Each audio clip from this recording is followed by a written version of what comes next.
High everyone, नमस्ते हजुरहरू सबैजनालाई फेरि पनि स्वागत छ। म बिबु भने चाहिँ फेरि पनि आज चाहिँ एकदम जोसिएर बिहान बिहानै अर्को एउटा भिडियो लिएर आइसकेको छु। अनि धेरैजनाले हजुरको मिनी ब्लग खै सिस्टर, मिनी ब्लग खै भन्दै हुनुहुन्थ्यो। सो त्यही भएर मैले चाहिँ आज चाहिँ मेरो मिनी ब्लग लिएको छु। सो सबैजनाले माया दिनुभएको छ। अनि यिनलाई देखेर त झन् मैले हजुरहरूलाई अस्ति नै एउटा कुरा सेयर गरिहालेको थिएँ साथीहरू। यिनको मामुलाई चाहिँ मैले यत्रैदेखि हुर्काएको थिएँ।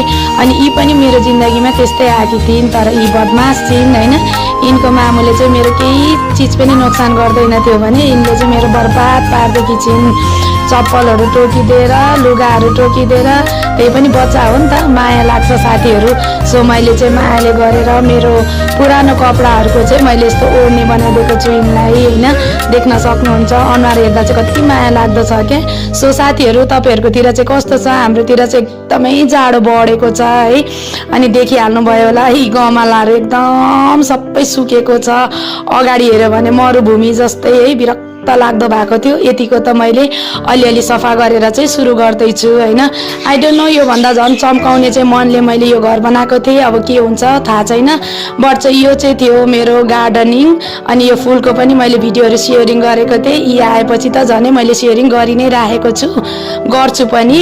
अनि यी आएपछि चाहिँ म यतिको चाहिँ अलिकति रिफ्रेस भएको छु। बट मलाई सन्चो छैन साथीहरू, मेरो भोइस सुनेर पनि चाल पाइहाल्नु भयो होला। त्यही पनि मेरो कोसिस चाहिँ जारी छ, हजुरहरूको माया पाएको छु नि त। अनि मैले बाहिरको त्यो दाउराहरू चाहिँ अहिले जाडो मौसम सुरु भएको छ हाम्रोतिर। अनि यसरी चुलामा बालेर एक काम दुई पन्त हुन्छ क्या, खरानी पनि काम लाग्ने अनि यता दाउराले तातो पनि हुने। अनि बिहान चाहिँ म यसरी ग्यासमा खाना बनाउँछु साथीहरू है। अनि आज मेरोमा चाहिँ पाक्दैछ भुटन। अनि कोलाई भुटन मनपर्छ प्लिज कमेन्ट गर्नु होला। मैले चाहिँ मस्त बोइल गरेर राखेको छु यहाँनिर होइन। अनि जाडो छ, त्यही पनि अब जाडो भयो भन्दामै लत्तो छाड्नु भएन नि त, सन्चो छैन, पकाएर त खानै पर्यो। अनि त्यही पनि म त चट्ट मिठो खाने मान्छे के साथीहरू।